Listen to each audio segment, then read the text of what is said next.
Guys, आज हम जो क्वेश्चन करने जा रहे हैं ये बहुत ज़्यादा इम्पोर्टेंट है।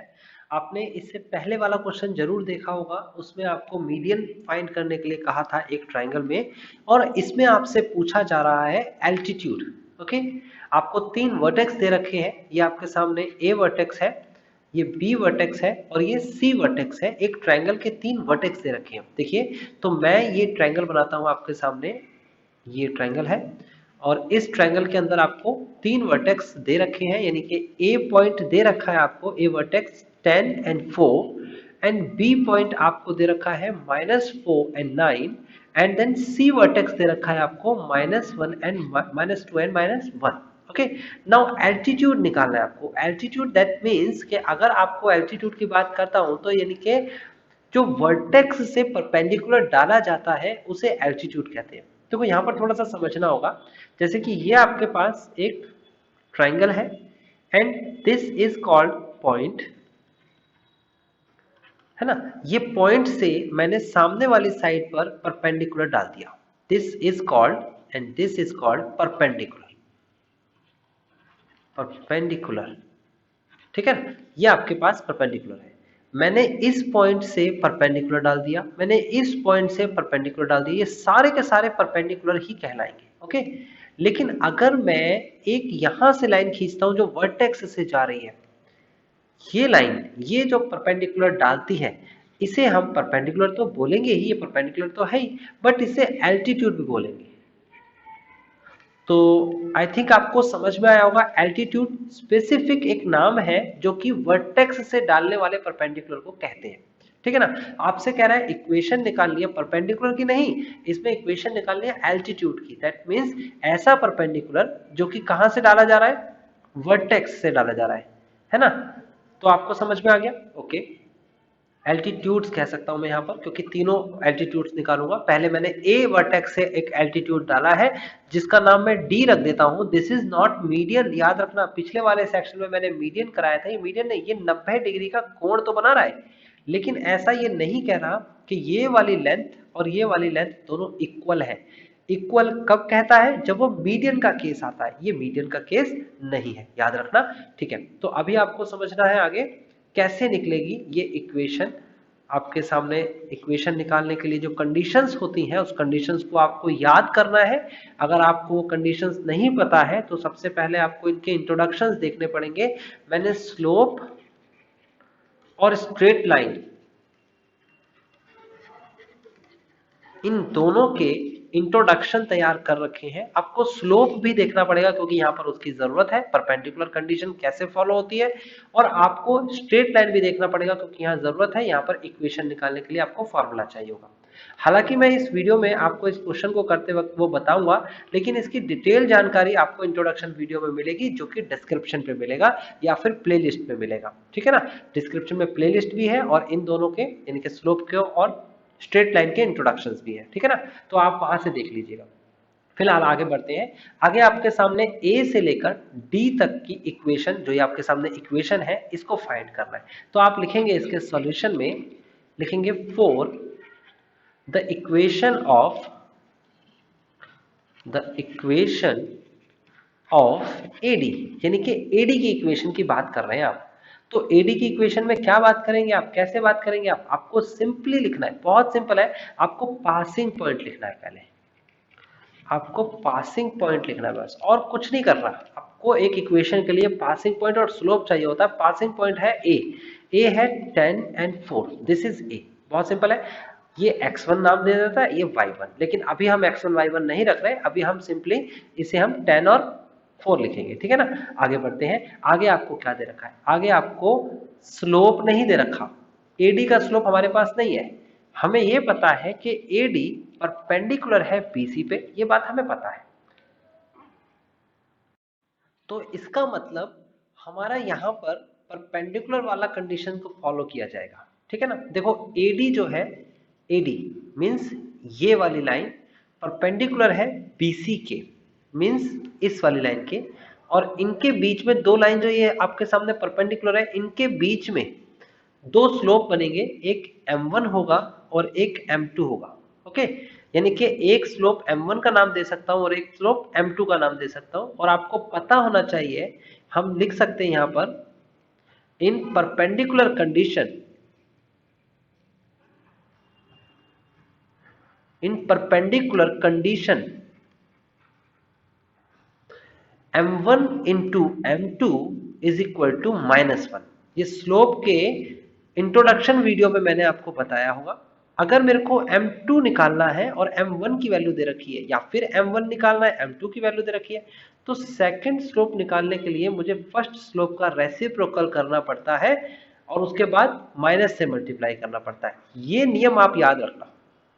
ओके, तो m1 m2 आप अपनी मर्जी से नाम रखते हैं, जैसे कि मैं यहाँ पर m1 m2 नहीं रखूंगा, ठीक है ना, नाम लिखूंगा AD और BC का। तो देखिए, सबसे पहले मेरे पास B और C है, तो इसका स्लोप कैसे निकलेगा, ये आपके सामने B पॉइंट है माइनस का 4 एंड 9, एंड C पॉइंट है माइनस का 2 एंड माइनस का 1। एंड आपको इसके बाद पता है स्लोप का फॉर्मूला, जैसे अगर मैं इसे x1 y1, इसे मैं x2 और y2 का नाम दूं, तो स्लोप क्या होता है, स्लोप ऑफ लाइन, ये स्लोप ऑफ लाइन क्या होता है, ये होता है y2 माइनस y1 अपॉन में x2 माइनस x1। ओके, तो आप x1 y1 x2 y2 की वैल्यू रिप्लेस करिए। देखिए, ये x1 है, ये y1 है, ये x2 है, ये y2 है, रिप्लेस करिए, तो ये हो जाएगा स्लोप ऑफ BC, यानी BC एक लाइन है, ये आपके सामने दे रखी है, ये रही यहां से लेकर यहां तक की BC लाइन। इसका स्लोप आपका आ जाएगा y2, दैट मींस माइनस का 1 minus y1, that means 9 upon में x2 माइनस 2 है, और यहां पर x1 की वैल्यू माइनस का 4 है।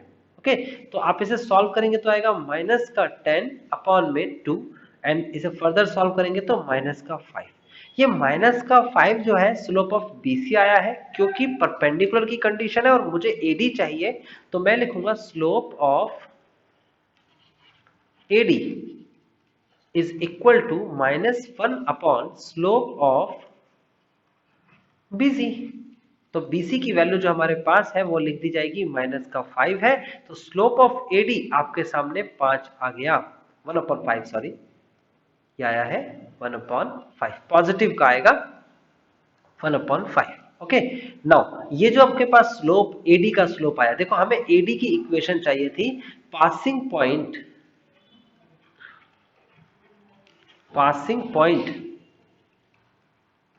ऑफ AD का पासिंग पॉइंट जो है वो A है, और A पॉइंट हमें क्या दे रखा था, हमें दे रखा था 10 एंड 4, एंड स्लोप जिसे हम m बोल सकते हैं वो है 1/5। अभी हमने निकाला AD का स्लोप, इसे हम x1 का नाम दे दें और इसे y1 का नाम दे दें, तो हमारे पास इक्वेशन होती है,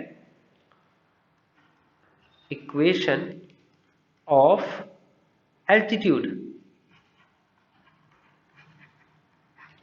इक्वेशन ऑफ एल्टीट्यूड, और कौन सा altitude, of AD line. AD line जो है, इस एल्टीट्यूड की इक्वेशन क्या होगी, ये होगी y minus y1 is equal to m x minus x1। That's why यहां पर हम लिखेंगे y माइनस y1 की वैल्यू है 4 इज इक्वल टू m की वैल्यू है 1/5 एंड x माइनस x1 की वैल्यू है 10। आप इसे फर्दर सॉल्व कैसे करेंगे, 5 की मल्टीप्लाई करा देंगे, तो ये हो जाएगा आपके पास 5 and then bracket of y minus 4 is equal to x minus 10। आप अंदर मल्टीप्लाई कराइए इसकी, 5y माइनस का 20 is equal to x minus 10।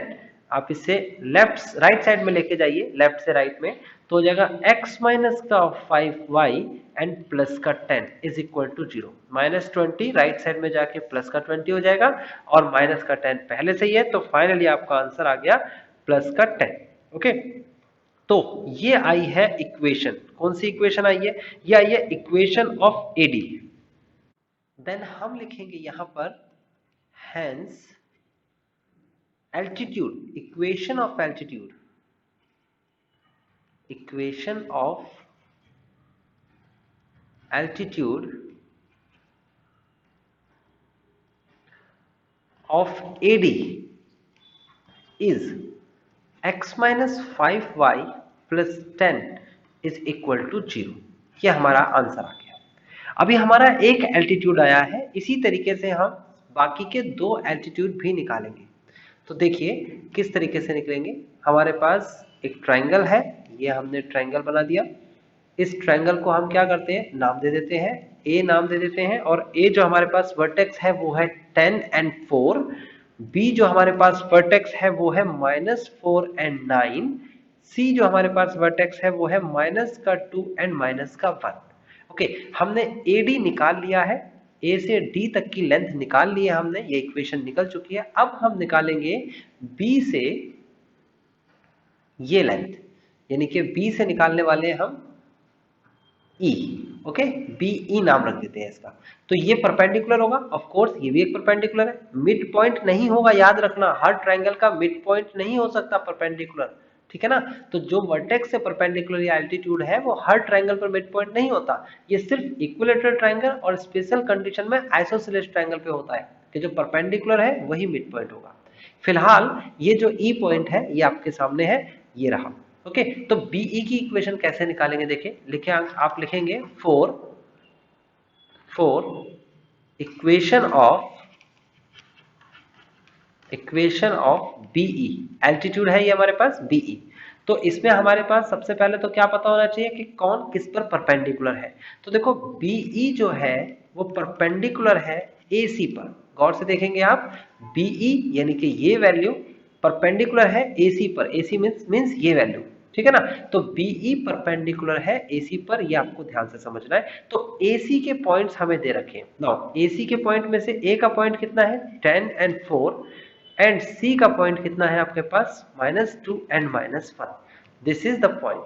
Okay, now अगर मैं इसे x1 y1 का नाम दे दूं, इसे मैं x2 y2 का नाम दे दूं, तो इसमें हम स्लोप निकाल सकते हैं। स्लोप ऑफ लाइन आपके सामने होता है y2 minus y1 upon x2 minus x1। तो यहां पर लिखेंगे आप -1 माइनस का 4 अपॉन में -2 माइनस का 10। ये आ जाएगा आपके सामने माइनस का 5 अपॉन में माइनस का 12। ओके, नाउ फाइनली आ जाएगा 5 अपॉन में 12। This is slope of AC line. हम यहां पर लिखेंगे in perpendicular condition,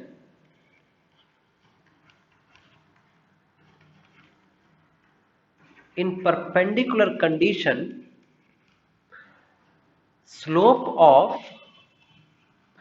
BE is equal to -1 upon slope of AC।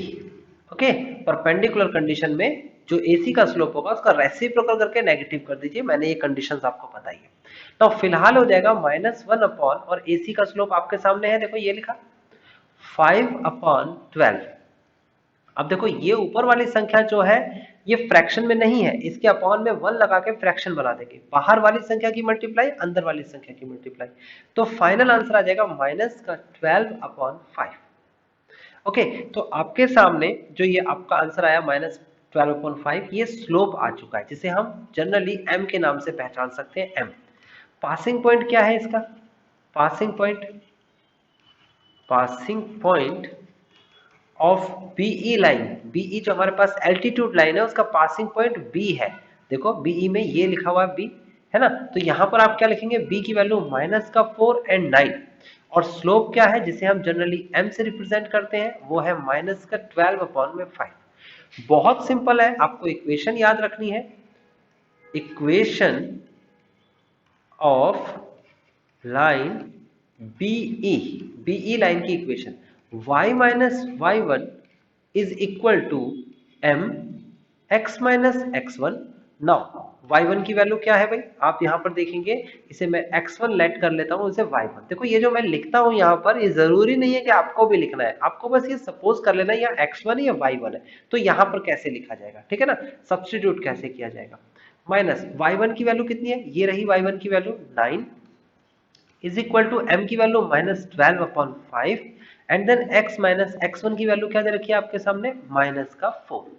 So that's why हो जाएगा, अगर 5 की इधर मल्टीप्लाई करा दे तो 5 y minus 9 is equal to आपके सामने आएगा -12 x प्लस का 4। Okay, now next step multiply करने का, यहां भी कराइए मल्टीप्लाई और इधर भी कराइए, तो हो जाएगा आपके पास 5y minus 45 is equal to 12 की मल्टीप्लाई करेंगे माइनस का 12x माइनस का 48। ओके, लेफ्ट साइड में चला जाएगा ये कंप्लीट, तो आपके सामने क्या आएगा, ये आएगा आपके पास 12x प्लस 5y प्लस 3, क्योंकि देखिए ये 48 इधर राइट में लेफ्ट में जाएगा, तो लेफ्ट साइड में आपके पास माइनस का 45 पहले से ही है और ये आ जाएगा प्लस का 48 हो जाएगा, तो आप इसे सॉल्व करेंगे तो प्लस का 3 आएगा and this is the final answer. तो आप लिखेंगे हेंस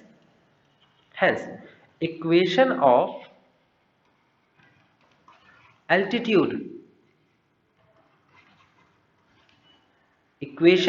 एल्टीट्यूड ऑफ बीई, अब की बार बीई एल्टीट्यूड की इक्वेशन है, इज क्या इक्वेशन है, 12x plus 5y plus 3 is equal to 0। This is the final answer.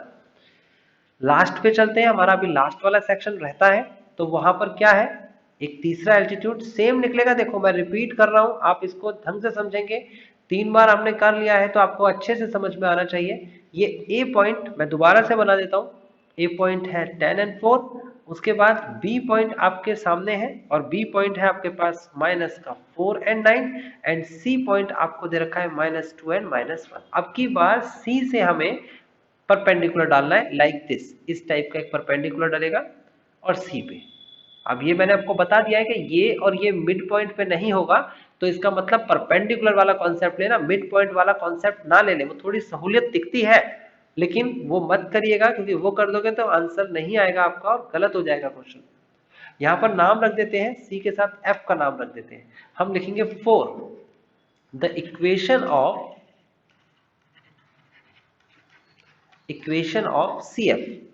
तो सी एफ जो है वो किस पर परपेंडिकुलर है, ए बी पर परपेंडिकुलर। आप देख सकते हो ये ए है, ये बी है और C F perpendicular A B पे है, तो आप लिखेंगे C F perpendicular to A B. Now slope of A B, A का पॉइंट आपके सामने है 10 and 4 एंड बी का पॉइंट आपके सामने है -4 and 9, तो आप लिखेंगे स्लोप ऑफ ए बी, और आपको मैं फिर से इंडिकेट करके दिखाऊंगा यहाँ पर, इसे अगर मैं x1 का और इसे y1 का नाम दे दूं, इसे x2 और इसे y2 का नाम दे दूं, तो मेरे पास स्लोप क्या होता है, formula y2 minus y1 upon में x2 minus x1, this is 9 minus 4 upon में -4 माइनस का 10। ओके, नाउ आगे करेंगे तो 5 अपॉन में माइनस का 14, तो 5 upon -14, this is the slope of A B. आप लिखेंगे इन परपेंडिकुलर कंडीशन,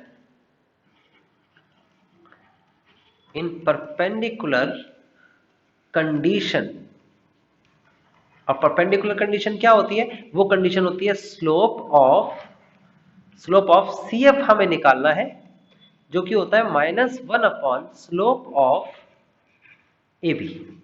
ओके, तो आपके सामने क्या होगा, माइनस का 1 अपॉन में, और स्लोप ऑफ ए बी कितना दे रखा है आपको दे रखा है 5 अपॉन माइनस का 14। ठीक है, आप यहां पर ध्यान से समझिएगा, ये जो संख्या ये फ्रैक्शन में ऑलरेडी है, a अपॉन बी की फॉर्म में ना, ऊपर वाली संख्या न्यूमरेटर नहीं है तो उसके अपॉन में 1 लगाएंगे, जो फ्रैक्शन में नहीं होता उसके फ्रैक्शन को बनाने के लिए 1 डिवाइड में लिख सकते हैं। आप ये मत करिएगा कि 14 के अपॉन में 1 लगा दीजिए, नहीं, हर बार ये रूल फॉलो नहीं हो रहा है, ठीक है ना, नीचे प्रॉपर फ्रैक्शन है, ऊपर नहीं है तो 1 लगा दिया। अब बाहर वाले की मल्टीप्लाई, अंदर वाले की मल्टीप्लाई, माइनस से माइनस तो कैंसिल हो गया, तो ये 14 ऊपर चला जाएगा और 5 नीचे आ जाएगा, तो बेसिकली हमारे पास स्लोप आ चुका है, स्लोप ऑफ सी एफ आ चुका है ना, सी एफ का स्लोप ही हमें चाहिए था, तो हम लिखेंगे पासिंग पॉइंट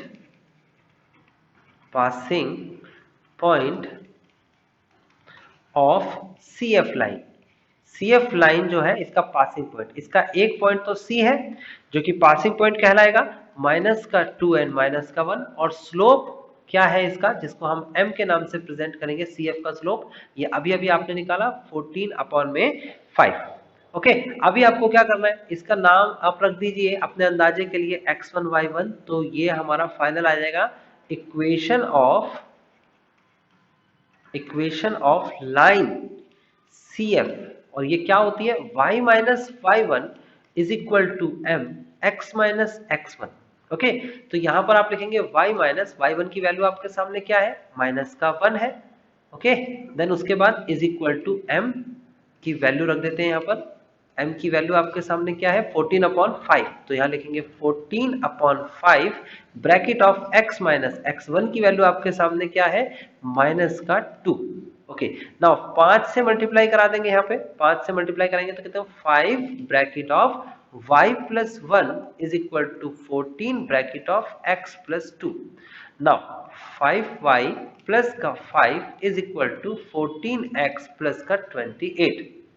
आगे आप चलते हैं तो आगे आपके सामने आएगा 14x माइनस का 5y एंड देन आप 28 में से 5 को लेस करेंगे तो प्लस का 23 इज इक्वल टू 0। तो ये आपका फाइनल आंसर आ गया। आप लिखेंगे हेंस इक्वेशन ऑफ एल्टीट्यूड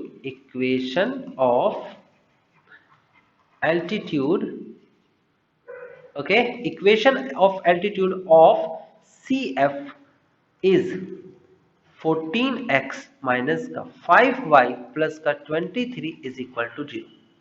तो गाइज आपको समझ में आ गया कि कैसे एक ट्रायंगल के अंदर 3 एल्टीट्यूड्स होते हैं और एल्टीट्यूड्स के आपको इक्वेशन कैसे फाइंड करनी है जबकि आपको वर्टेक्स की वैल्यू दे रखी है।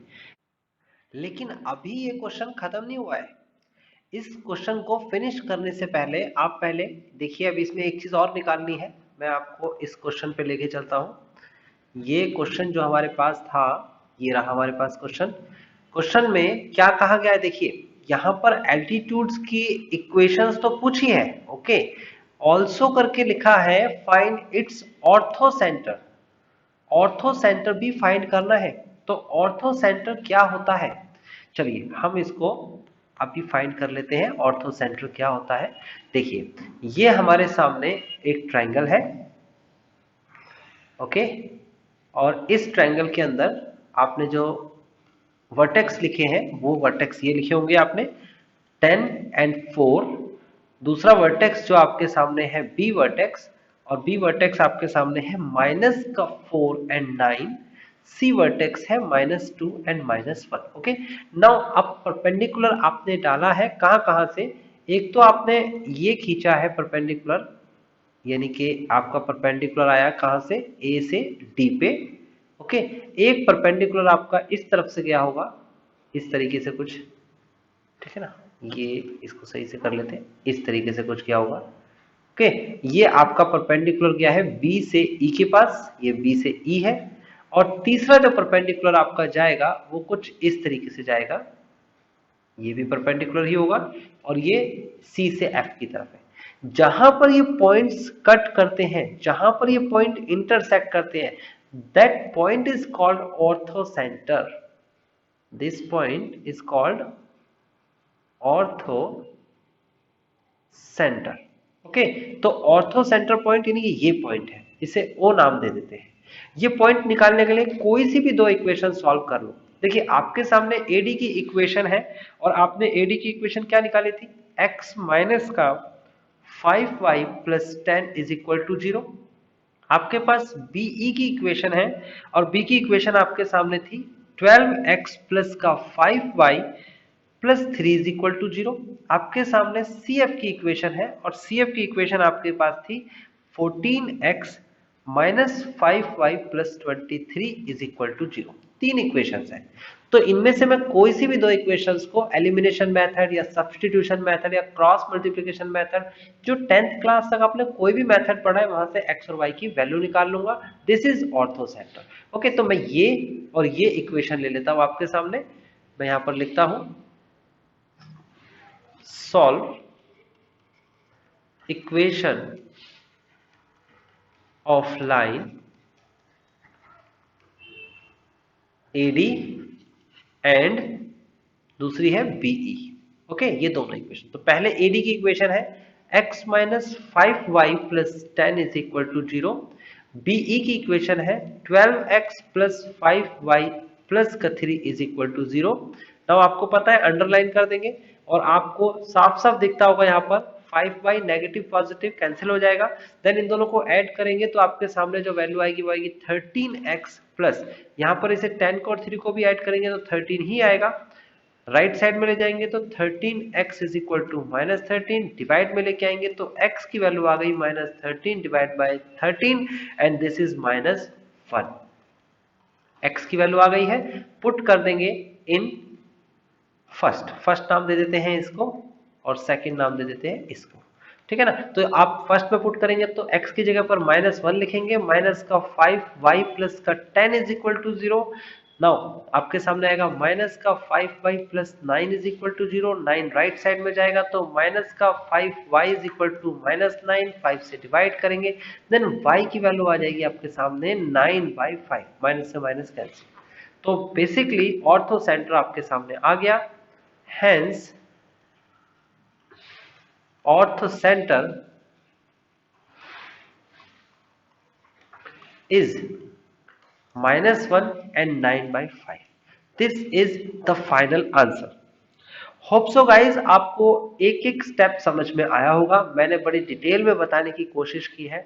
अगर आपको कुछ भी चीज समझ में नहीं आई है आप मेरे को कमेंट करके बताइए कि कौन सा सेक्शन कौन सा पार्ट आपको अच्छे से और समझाना होगा जो आपको अभी समझ में नहीं आया।